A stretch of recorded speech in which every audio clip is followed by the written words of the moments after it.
When you hear the sound of the bell, you know you're in the championship rounds with King Amin of Essex. And I'm here today with a very special guest. I told you guys already, I got a 2-for-1. Women's Boxing Wednesday is tomorrow, but today you don't have to wonder who I have today because I got the one and only Johanna Wonyou. Now, Okay. before we get started, I want you to give people your social media and tell people where they can find you. Yeah, people can find me on Instagram, TikTok, and Twitter as JO_Wonyou. Simple everywhere. So, very great place to start. Great to have you here. And I like to do the background. So, I noticed France, you were born in France. Yeah, Okay. Now, some of the I guess more notable French fighters currently we have is Estella Mosley, right? mostly, yeah. Yeah, yeah. So, other than that, Olympian, who'd you say? I'm sorry. an Olympian. Yes, an Olympian. We also have what's Lefebvre. Yeah, second in the front, like former world champion. Uh-huh. At Bantamweight 122. Okay. So I Super bantam. super Bantam. All right. Yeah. See, let's get this clear. Um, so I know a little bit, but tell us a little bit about your experience. And did you catch on to boxing while you were in France, or did it happen later? Tell me a little bit Yeah. about the early I beginnings. started boxing when I was 14, and I had a lot of amateur experience. I went in the squad, yeah, when I was 14, like 6 months after I started boxing.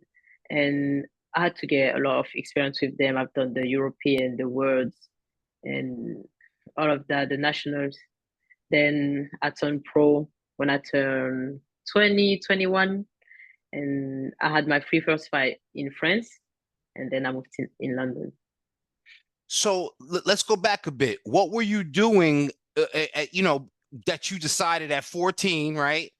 You at 14, you know what? I like throwing punches. Did you have brothers or did you grow up around siblings or something? Mm, no brother or sister that practice boxing, but I've got three sisters.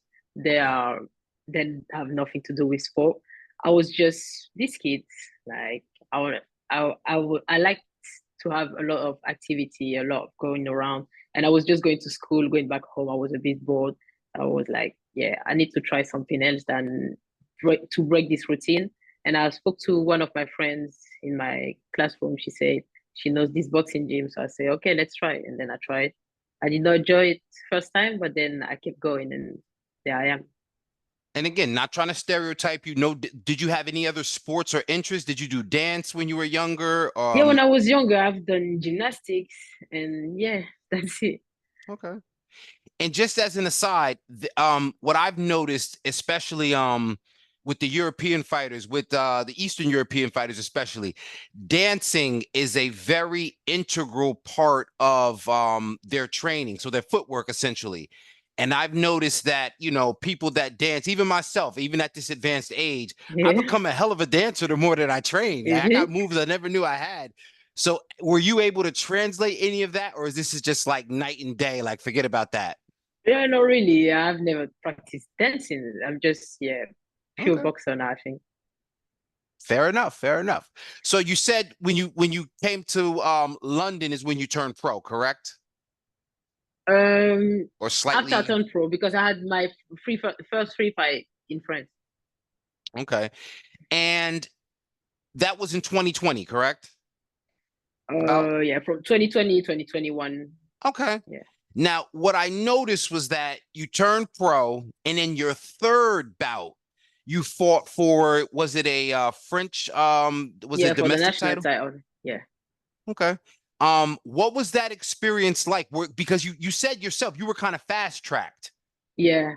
So No, I were you think, ready for that or yeah, I think I was definitely ready for that. Like, as I say all the time, I had the chance to grow up with boxing, not like boxing grew up before me and I have to kind of reduce the gap between me and the high level. I think I grew up with boxing and that's why I had the chance to be on the fast track. and that's one of the things I was going to point out too, and I was going to ask you because overall, I think on the European side of things for women's boxing, there's a bit more pedigree with the Olympic systems and the national systems. Yeah. Stateside, you don't get that as much unless a young girl is considered a phenom. And even then, it's very Hmm. hard to describe that. Whereas, like I said, in Europe, you have national teams, and I think you even have more girls involved in local gyms. So, looking at your resume, you went from that bout, you continued on, then there was a Commonwealth title, you fought for a vacant Commonwealth title. Yeah. So, um, what were those two like? Did you feel like you were ready for the world stage based on those two bouts, or was it some other bouts, or did you just feel like from day one, this is your destiny? No, after all the amateur experience, I just feel like I'm ready for anyone. That's it. Okay. Like, because you just picture it like you've been around the world, seen a lot of type of boxing. So why would she bring on a ring that I've never seen? And I want to ask you that. I watched a fight of yours, Wendell and Cruz. Oh yeah. Now you fought her twice. I don't know which one that I watched, but was there something personal behind those punches? No, nothing personal. I did not know her. But yeah, I fought her twice. You watched the first, and yeah, no, nothing personal. Do you know But which I fight I'm think, talking about? Because there was a fight where you yeah, guys were Wendy going Cruz. at, you were really Yeah, landing some. in Scotland. The thing is, I've watched some footage of her, and I knew that I had to break her down early doors. So I was just like, Jojo, physically you're here. You just have to go fast from the first round, and then you slow her down, and you find your own rhythm after that. Yeah, because and when I saw you fighting in that bout, I'm like, wow, she's not letting up. Like, did they have some words before the No, never. I've never seen her, trust me. Okay. Well, speaking of never seen, there are some people that might have never seen you before. Of course, I've been talking about you for a little while. I don't know if you know that, but Yeah. you had the opportunity to come where there's a little bit more visibility stateside, United Hmm. States of America, specifically one of the best fighting cities in the world. I'm sure you had a chance to experience. I'm talking about Philadelphia. Trust me. Yeah, no. I was very, very happy to fight on that card. Honestly, I think it's a big card for American debut, I say, Yeah. in my stage because I've never been on a really big, big, big stage or bigger stage than this. That was my biggest stage, and yeah, I was very happy to be on that card. Now, that was your first time in the United States? Yeah, first time for everything, boxing, even myself being in America. That was my first time. Wow. Wow. You really on a fast track, huh? Yeah, need to be. And it has to be that way in women's boxing. And so, and that bout, um, you faced Josefina Vega, tough Yeah. veteran. Um, Hmm. I would describe him more as a puncher, dangerous fighter. This was a dangerous fight, and I thought that it could be dangerous should you go in there the way you went in there against, Cruz. But you are an operator, as my friend online, Caroline Dubois, would say. You are an operator. Um, and I like your style because your jab, you throw that jab from so many different angles. And not only can you counter, but you press the action, you come forward. Yeah. So what was that experience like fighting under the lights, if you will, United States and all of that kind of pageantry? First of all, I was very anxious because I always am like, I want to perform, I want to look good, I want to bring my work I put in a gym in the ring. But then I was just like, this is what you do every day. Just relax and go with the flow. You know how to do everything, you know your space in the ring, you've got your footwork, you know how to throw punches. So just go and you'll be all right. Yeah, and you won by unanimous decision. It was more like a matador. You were an artist. You were an artist. Yeah, It was a very, very entertaining bout. And again, thank you. the more women's boxing continues to grow, the Leanna Cruz, that was a big fight between her. And is she from France? Melis Gangloff as well? Yeah, she's I remember her from fighting at Bantamweight, and we're gonna get into this division because she fought Ebony Bridges, and my 4-year-old daughter watched that fight and thought Gangloff won. I thought Gangloff won as well. I've never watched the fight, so I can't judge. But she thought she won too, and I wasn't there. So listen, you got the warden of women's boxing, the 4-year-old, and Maylee's herself. So again, if you need 3 judges, I think we got 3 fair opinions. Nonetheless, let's talk about this bantamweight division because you said so many things I really want to hone in on. Number one, I think, and I told my son this, I said, listen, you are the most seasoned, the most experienced. You got the best pedigree out of your generation. Now, when I mean your generation, because the bantamweight division is very crowded. They got that whole tournament. And before I talk about your generation, let me ask you, what do you think about the current championship landscape of the bantamweight division? Current championship. You got Dina Thorslund. She's been holding 2 belts hostage in Denmark. Yeah, the thing is, the belts are in Denmark. They're kind of locked in, but I'm ready to go there to fight for it. I'm just ready for any belt. Sure. Go anywhere. I never have a fight twice in the same place. So it won't matter for me if I have to go Australia, take the one of Johnson. If I have to go Japan, take the one of I don't remember her name. Mio Yoshida. Yeah, Yoshida, or in Denmark to fight against Thousand. I really don't mind. I know I'm the best out there, and I will take any belt. And I love the way you're talking because I believe exactly what you believe. Now, you're number 10 in the IBO, number 13 in the IBF, right?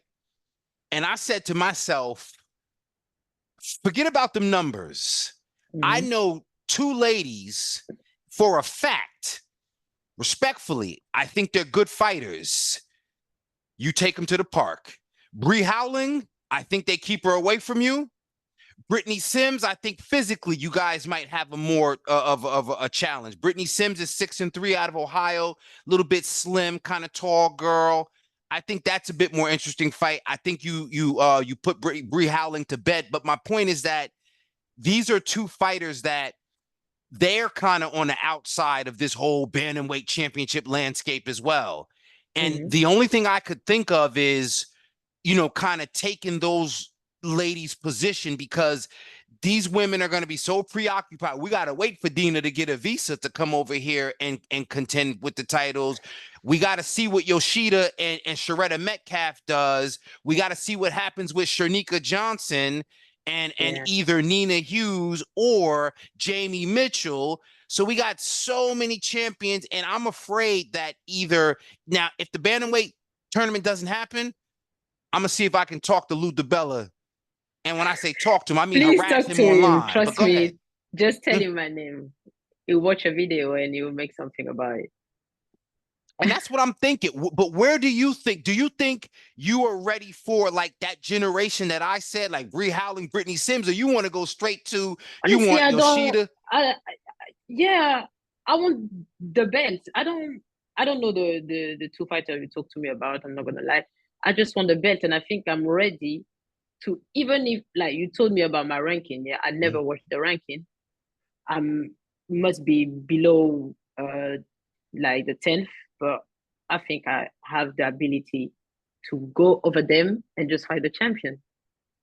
I know it doesn't work like that, but I know I've got the ability to.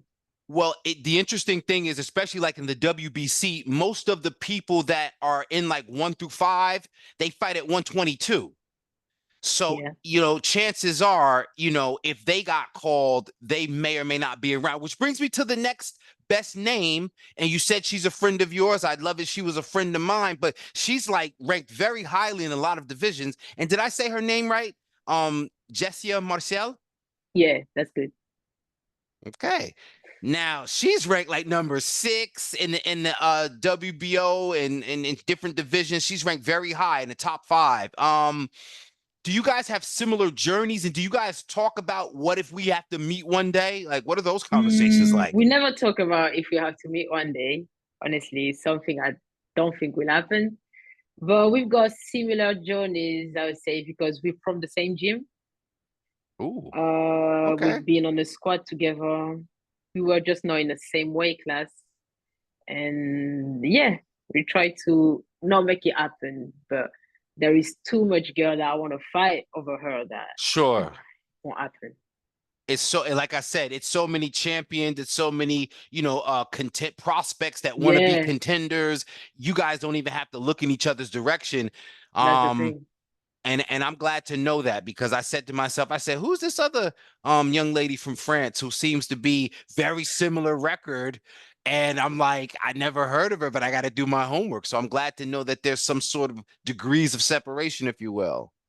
Yeah, there is like, I mean, for me, there is no point to fight her if there is nothing on the line. Absolutely. No belts, it's no point, you know? Yeah, definitely. And I'll fight anyone for the belt, honestly. Well, I'm hoping that this bantamweight tournament, some things happen, you know. Even the IBO, I'd love to see you face the IBO champ. I forgot her name. Is he Amanda Gard Valle. still? Is it? Oh, I thought it was Amanda Gard on in my weight Amanda class. Gallo. I'm sorry. Yes, yes, Yeah, yes. as I say, any, that's my word. I don't mind where you from, who you are, who you under.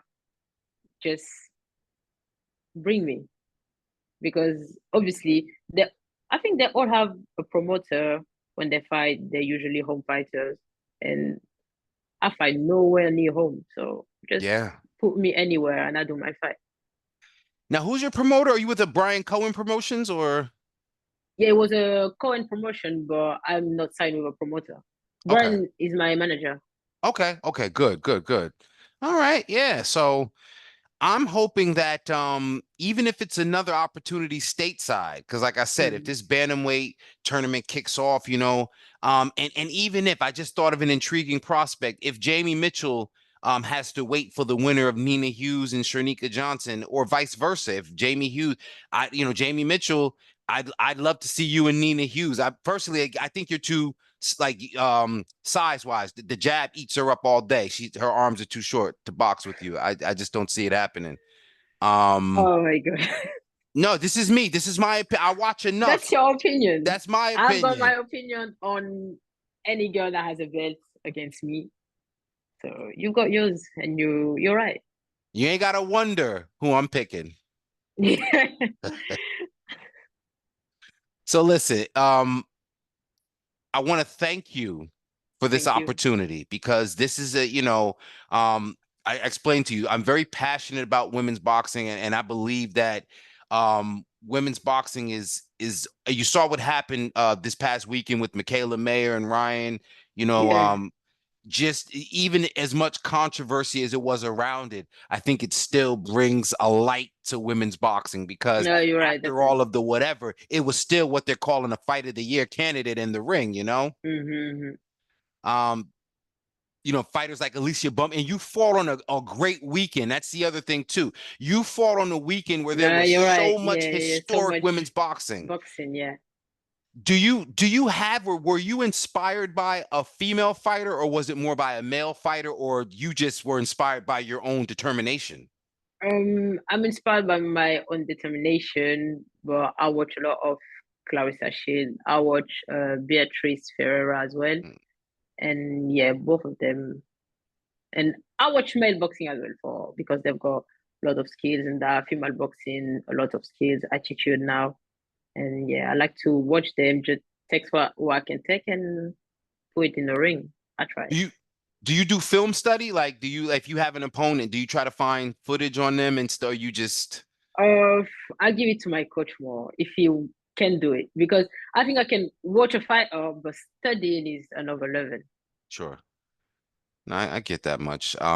It's easier for us because we're, observing, but I was related to like an artist when they're making music. Of course, they listen to what's out there, but to keep their sound and their creativity Yeah. authentic, they kind of close themselves off. So I can imagine Mm-hmm. as you're developing your style.